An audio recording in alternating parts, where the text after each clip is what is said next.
retourne sa veste maintenant. Vous avez vu ce qu'il a fait. Comme d'habitude, tout le monde va parler de Lamine Yamal. Je suis désolé, tout le crédit lui revient. Lors du dernier match, tout le monde se moquait. La stat disait qu'il n'avait pas touché le ballon pendant 30 minutes. Aujourd'hui, Oyarzabal devient le premier joueur de l'histoire de la Coupe du Monde à inscrire 2 buts plus une passe D en 24 minutes de jeu et le match n'est pas terminé. Cela s'illustre par le premier but de Lamine Yamal qui reçoit d'ici une très belle passe d'Oyarzabal, vient gentiment terminer ça. Derrière, il fait encore tout. De cet angle fermé, le ballon lui retombe dessus. Spontanément, il tire pour marquer ce deuxième but. Le troisième est de très loin le plus beau but pour l'instant de ce match. Un but digne du jeu de l'Espagne, de leur esprit d'équipe, par un magnifique centre. Cucurella qui contrôle, Olmo qui la remet encore en pleine surface alors que lui aussi il l'est. Oyarzabal qui termine directement encore une fois. Là sur ce match, il a absolument tout retourné. Et c'est pas la première fois et je sais qu'il y avait des personnes qui voyaient ce joueur en tant que meilleur joueur de l'Espagne durant cette Coupe du Monde. Oui, la présence de Lamine Yamal fait énormément de bien à cette équipe, on va pas se le mentir.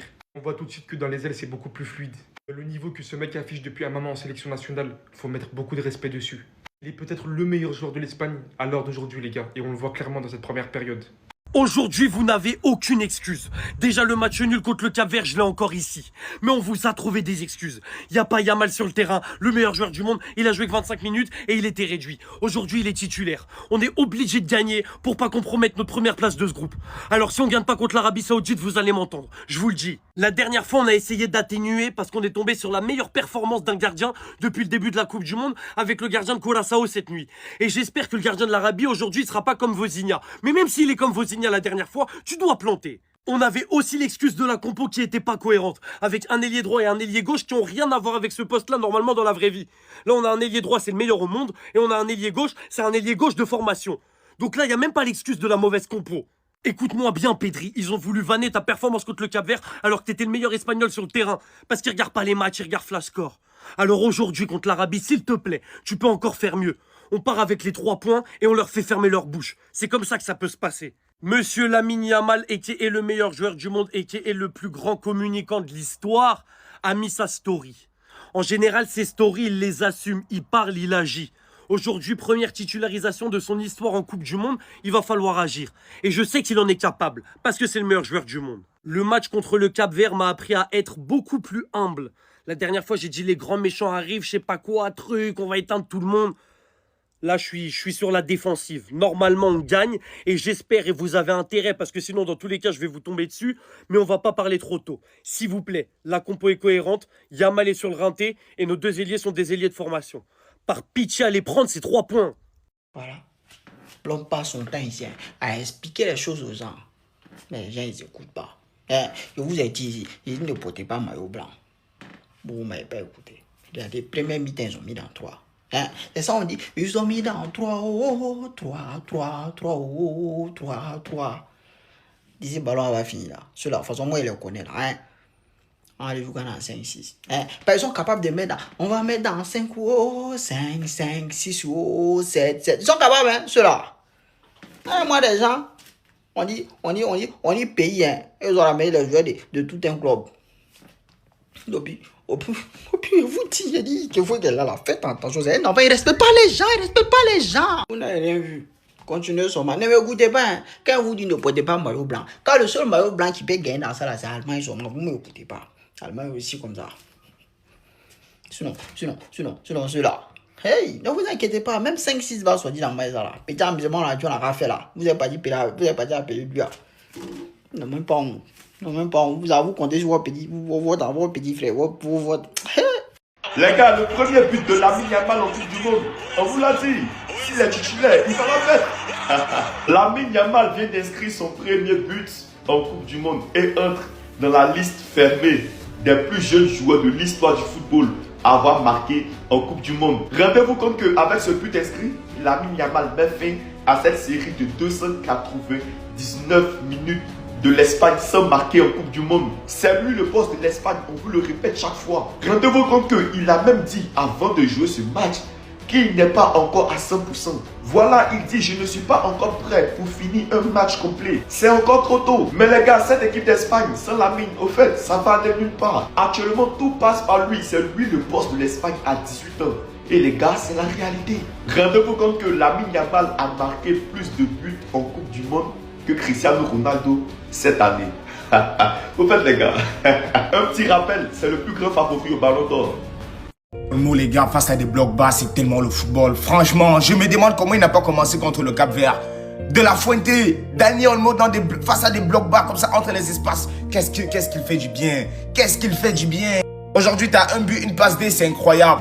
Il y a des gens qui se sont dit, cette Espagne-là, vous allez comprendre. On la prend, et ça revient au Camp Nou.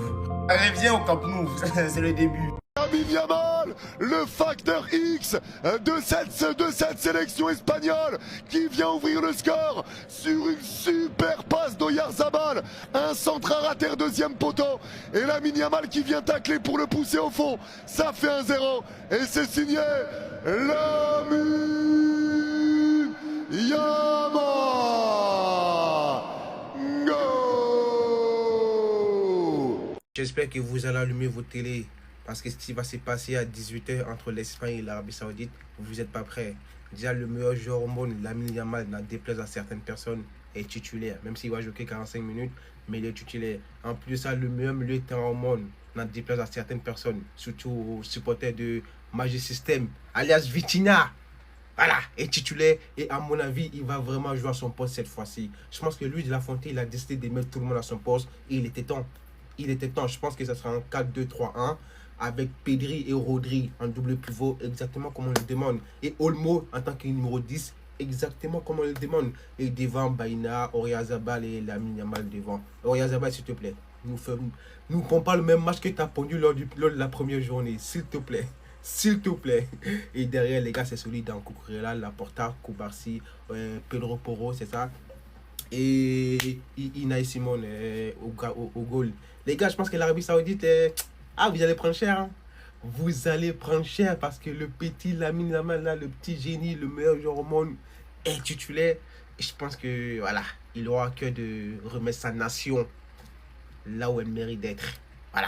Les amis, j'espère que vous allez bien. Série d'infos concernant le Barça, vous savez quoi faire. Like, partage, abonnement pour ceux qui ne le sont pas encore. Let's go. On va débuter avec cette info. Selon Sport, Casado a rejeté une offre d'un club turc. Hansi Flick et son staff ont envoyé aux joueurs un mini-plan spécifique de pré-saison avant la reprise de l'entraînement le 13 juillet. L'objectif est d'activer les muscles, d'améliorer le cardio et de renforcer les zones clés avant la première double session à la Ciutat Esportiva. D'après Sport, la concurrence s'intensifie pour Baldé au Barça avec le dossier de Jorge Salinas et Joao Cancelo. Malgré cela, Baldé veut rester et se battre pour retrouver sa place de titulaire lors de la pré-saison. Mundo Deportivo, la signature du contrat de Hamza Abdelkarim sera finalisée lundi. Actuellement, il y a un échange de documents entre les deux clubs afin de finaliser les procédures nécessaires. Ferran Correas, Hansi Flick pense que Christensen est un joueur très utile si les blessures ne le touchent pas. Joan Laporta a également opté pour lui offrir une prolongation de contrat. Marca, le FC Barcelone envisage Benjamin Sesko comme option si le transfert de Julián Alvarez échoue cet été. Il y a également Guirassy et Eta Eyong. Ferran Correas, bien que Van de Ven soit suivi par le FC Barcelone, Tottenham n'a absolument aucune intention de se séparer de lui. Il est essentiel à leur projet. Des nouvelles de Rafinha, il a de nouveau subi une blessure au muscle du biceps fémoral, ce qui l'exclut pratiquement du reste de la Coupe du Monde. Donc il sera désormais soumis à une thérapie intensive sous la supervision du personnel médical de la sélection. Il ne sera pas écarté de l'effectif.